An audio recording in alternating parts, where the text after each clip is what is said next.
Hi there. I'm just going to go live and go through some of the actual questions that we received this week. So I'm just going to set the other one up as well. How is everyone? Is everyone having a nice Friday? Hopefully it's a positive one. We ready for half term? Cool. Right, let's do this on here as well. So we've both got them set up for both. We're going to go live. Hi, okay. We are live. Fantastic. So welcome to Pamp Hill.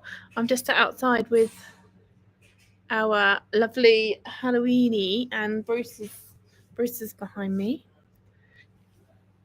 Here he is. Good old Bruce posing away. So I don't think this one's working. Let me just try and turn it around because it's probably me being really stupid. It is me being really stupid. Hello. Dearie me. That's a worry, isn't it? Can't even use my phone.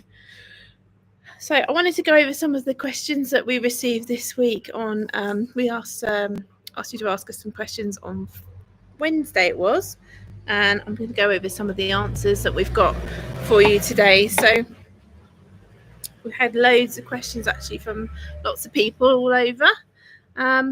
So we've got one here from Christine, and she has said somewhere, I thought my field spaniel had a protein allergy, so we came off raw food and we've been feeding a salmon or insect-based food instead. Looking back on last year, it now seems her allergy was probably seasonal, so she's thinking about going back onto a raw diet. But the dog's currently got cystitis, so would the dry food cause the cystitis? So I'm not a vet, however, it is well known that a dried food would help to contribute to something along the lines of cystitis potentially. So hydrating your pet is really, really important. But cystitis can be triggered by all sorts of things, and there's different types of cystitis. So the best person to speak to with this is going to be the vet, which I know Christine has done anyway. And it's all about hydration. So I know if we get cystitis, they advise you to drink lots, and that would be the same advice for the dogs. But feeding a raw diet, it means that they do get a lot of moisture from their food as well. So that is going to be a good move for any dry fed dog or cat. So I would definitely do that. And the other thing on research said that if you avoid things like high starch foods, they can cause more inflammation in the body, which can contribute to something like cystitis.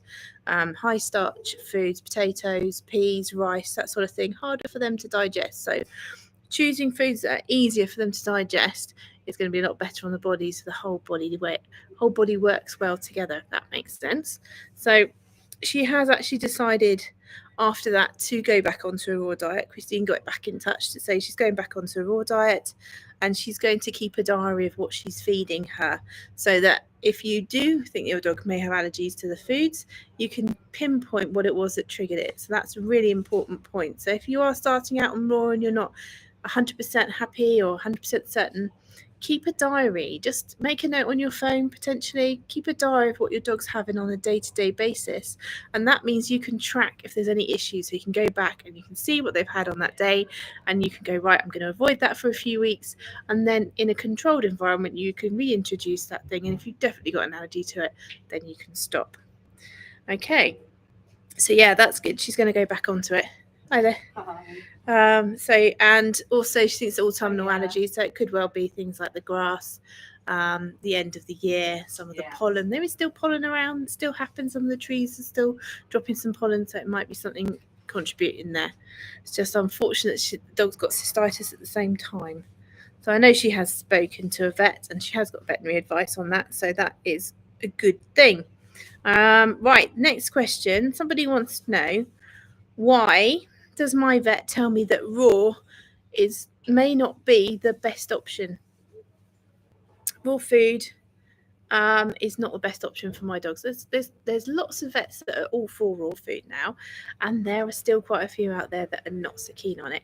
And it's up to them to have their own opinions on this. That's fine, and it's up to you to make your own choices too. So if you want to feed your pet a raw diet, it's up to you, and your vet should be able to support you on that if they can. But a lot of them, they don't necessarily have the training. Wow, that is really sunny. I've chosen to sit in a spot that's mega sunny. It's nice, really nice day. However, all right, we'll go back to the vet. So why does my vet not support my raw diet? Possibly because they may feel that you're not giving a balanced diet and getting enough vitamins and minerals for that dog. The other thing you would find is that they don't have the training. So vets obviously have an awful lot to go through for every single animal in the time period of their schooling. So there's a lot of animals out there. You can specialise later on, but I'm pretty sure they have to go over all the disciplines of small animal, large animal, farm animal, that sort of thing. So they do have to be exposed and know a little bit about it. So they have so much to go over in vet school. When they leave vet school, they're obviously qualified. However, they're no specialist in anything in particular. So then they might choose to go on and do specialism. So some of them would do something like a nutritional course, but not large animal, small animal. They might be dental. It's good for them to go and specialise in various things. But that is why they've got so much to go over. So I do feel a bit sorry for them, because animals can't talk. If they talk to us like the doctors have people talking to them saying when the pain is, where the problem is, then that's going to be a lot more helpful. So they have to be really astute. They have to work out what's going on. They have to do various tests and things. They've got loads and loads to learn, and they don't get an awful lot of time to learn nutrition. The other thing is a lot of the nutritional courses that are on vet school is usually sponsored by one of the big 5 companies that make the main amount of food out there in the UK. The ones that you get, the veterinary prescription diets and the veterinary diets, quite often the vets their courses are sponsored by them, so they're going to be heavily biased towards a non-raw diet, more of a commercial diet, heavily biased. And also vets are scientists. They want to know that your dog's getting everything they can. If you think about how when we eat a variety over time, and that's how we advocate you feed your dog as well. Hopefully that has sort of answered the question on that, or maybe you can have some empathy a little bit with the vets. But obviously it's your choice, it's your pet. You should choose what you want to feed, and if they don't support you and they're unpleasant to you, then vote with your feet if you don't like it. Somebody else wants to know what size portions we do. So a lot of you will be very familiar with our 500 gram portions, but we also do a smaller portion now, which is a 200 gram portion, which is going down a storm. Lots of you have loved it for your smaller dogs and for your cats as well. So thank you for the production team for creating a great 200 gram product. The feedback on it has been excellent. And the other thing we do 500 gram minces. We do the 200 gram middle minces now. We do 1 kilo bags of things like if you have a look at the stories on Instagram and Facebook today, we've got 1 kilo bags of things like the tripe and the sprats, and then we've got the salmon and we've got whitefish all in stock here today. And then we've got other things like the loose bones. So they're sold individually, and they weigh what they weigh as an individual product. So it's all natural and they're not all the one size. So yeah, those are the sizes we do. We deliver as well. We also do some bulk boxes, which you can pick up in the stores and online. So you can find them. They're already pre-packed boxes of a certain weight. So we might have a 12 kilo box, or we've got 30 carcasses in a box as well. So thank you very much for that question. What else we have? Okay, do we deliver? Yes, we do deliver. So we deliver all over the UK. Our vans also service this area, and we do a weekly run to the SP postcode area, and we also do a DT round. So we deliver a lot in our own vehicles as much as we can locally, and we also deliver using DPD or DHL nationwide. Next question is, when can you start feeding raw food? Okay, you can start feeding raw food whenever it suits you. It's down to you when you're ready to. You can start it from life stages all the way through your animal's life. We've had a lady in today who's got a 12-year-old Border Terrier, and she's got allergies, and she's decided she's going to put him onto a raw diet. So it's not just for puppies and kittens, it can be for older dogs as well. Sometimes we get people arrive with us that just want to try something new. And they've had enough of what their dogs are already on. So they're trying something new, and they find that it gives their dogs a whole new lease of life. So that's really cool. So any age is suitable for a raw diet. They should be absolutely fine. If you need any help or any advice, we're always happy to help you as much as we can. Come into the store, we can weigh your dogs. We've got the scales. Come and weigh them. They can have a look around the store, try some of the treats. So it's quite a good and interactive thing to do if you're local to us. Come in the stores and we can have a look. So all of our stores have got scales. So we've got 4 stores. This is the Pamp Hill store with Bruce and the Pamp Hill Halloween set up. But we've got scales in all our stores. We've got one in Upton, which is near Poole. We've got one at Westmoors, which is between Ferndown and Ringwood. And we've also got a store out at Christchurch, which is on the Barrack Road, and that's got parking as well. So 2 of those stores are open 7 days a week. That's this one here at Pamp Hill, which is just above Wimborne, and the Christchurch one that's open 7 days a week as well. Is raw food good for dogs that have allergies? So yeah, absolutely. It's great for dogs who have allergies. It gives you the power to feed exactly what you want to feed. It gives you the option to avoid various things. A lot of these commercial diets that are made with the biscuits are so full of different things. You don't actually know what they might be reacting to. It might say chicken, but you might not have noticed on the back that it's 4% chicken and 60% pork potentially. So you can put a certain amount of something in and it can be something else in with it. They don't have to put on the front of the package everything that's in there. So read the packaging, that's really important. But raw food is 100% suitable for dogs that have got allergies because you can control what you're feeding them. So a lot of people say that their dogs have got grain allergies or they've got poultry allergies, then just, you can avoid that. So we've got other mixes here made up. We've got 100% beef, we've got the fish mixes as well. So you can feed a variety over time and still avoid things like chicken. The other really good thing to do if you suspect your pet has got allergies is to write it down. So what you're feeding, make a note of it. I said this before about the diet as you introduce it. Write it down, keep a diary of what your pet is eating, because that way you know exactly what might have triggered it. And there's no reason why you can't feed it again and try it again, but you're controlling it and you're in charge. So you can see what your pet's had, and if you want to try it again, you can try it again, and you know a little bit or a big bit, you know what sort of reaction they're going to give with that product because you're going to keep a diary.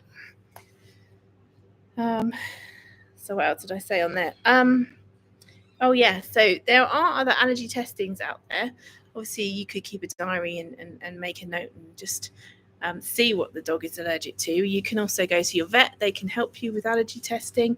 They might do a blood test, or they might do like a skin prick test, which is where they shave the side of your pet and then they have a small amount of the allergens or potential allergens or what your dog might be allergic to in a vial, and then they insert a small amount of that under the skin and they'll mark it up as to what it might be, and then after a certain amount of time they go back and have a look and see how the skin reacts to it. So if you have got an allergy or they've got an allergy to a particular like a field like a pollen or a mite, then you'll see a bigger reaction on that bump on the skin. It's really interesting if your pet has it done. And when I used to work in practice, one of the vets was a dermatologist, and she used to do a lot of these skin tests.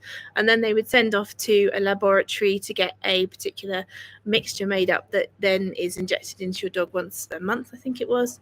And it's very expensive. It's like an immunotherapy. So it is a good way of managing it, but it is worth noting that some allergies can be caused by things that are cooked and not cooked. So they might not be allergic to something that isn't cooked, but they might be allergic to it when it is cooked. So it's worth asking the vet to test for that as well if you can.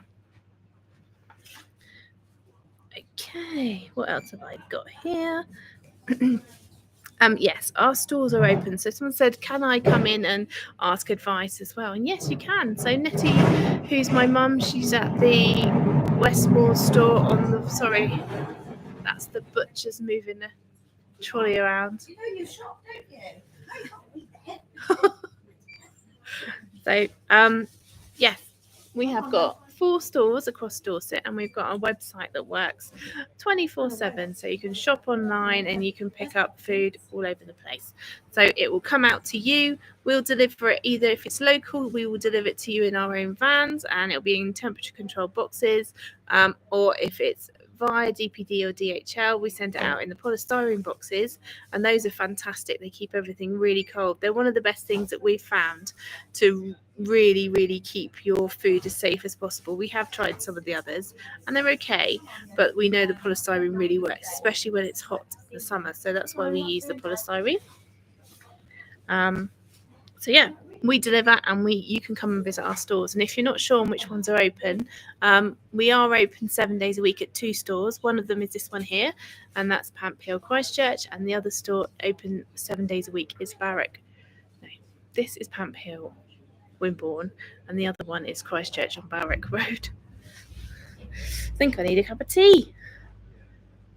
Okay. What is the benefit of feeding a variety of protein sources? Why can't my dog just eat a variety of fruit and vegetables?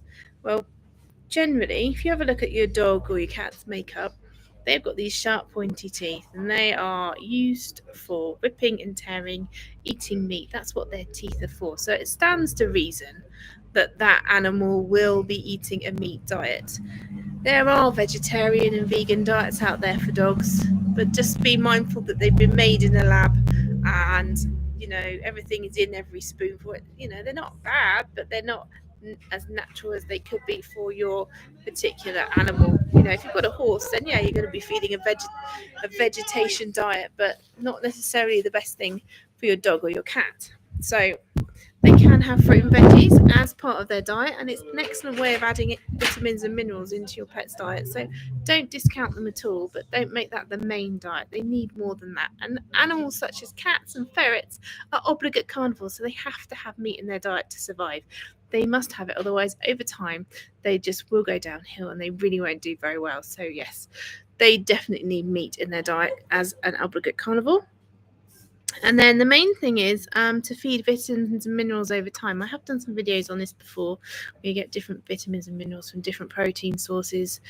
But as a general rule, you can feed 5 or 6 different proteins over 1 or 2 weeks' time, and you should be able to get everything they need. Make sure you're including offals, the odd vegetables in there, blended up nice and small, so your pet can actually consume it and use it, because they can't break it down themselves. We and cats and dogs, well, cats don't even need it because they're obligate carnivores, but we and dogs don't break down cellulose, so we need it to be broken up for us. As humans, we can use our teeth to do that because we grind it up. However, dogs' teeth don't work that way. They just go up and down. So we need to blend it down nice and small so they can absorb all the goodness from it. Now, one more we've got here. What's unique about Nurturing by Nature? Well, that's a cool question. So we do our very best to be a little bit different by helping our community and coaching our community into feeding a nice raw diet that's suitable for their own lifestyles and for their own pets. It's got to work for you. We don't judge at Nurturing by Nature. If you don't want to feed 100% raw, you can do whatever you need to do. But we don't judge. We will try and support you on your journey with a raw diet as much as we possibly can. If you want to come and see us in store, then reach out, come and see us, or you can actually get in touch online or through like this question and answer session. You've got that sort of thing. We do our very best to help you. Our website's got loads of information on as well. So if you happen to have some time to go through it, have a look through. We've got some really brilliant blog articles on there. What's good about vegetables, fruit, different meats, in help with fireworks. We've got a blog on enrichment. So there's loads of things that you can pick up from our website. So hopefully that will bring you some help as well. So yes, come along and see us, or indeed check out our website, because it's a really good and informative place. Okay, right, that's our day over today. If you want to come along to our Pamphill store, have a look on stories on Instagram and Facebook. I've done some videos of what's in store this weekend. make sure you check out those venison bones because they're incredible, and they're also the ones that are available on the website, so they should be available until they run out of stock, and we have got them in store. Sprats are back in stock. That's really good news. And we've also got chicken and lamb in the freezers and the shops, so hopefully you'll come along and see us or have a look online, see how you get on, and we'll be here all weekend, so do come along. It's Friday today, but we are open all weekend at 2 stores. That is this one here, this is Swinburne, Pamp Hill, and the other store, which is Christchurch on Barrack Road. And then tomorrow is Westmore's is open 9 till 5, and our Upton store is open from 10 till 1. So look forward to seeing you then. Thank you ever so much for joining, and I hope you have an amazing weekend. Take it easy.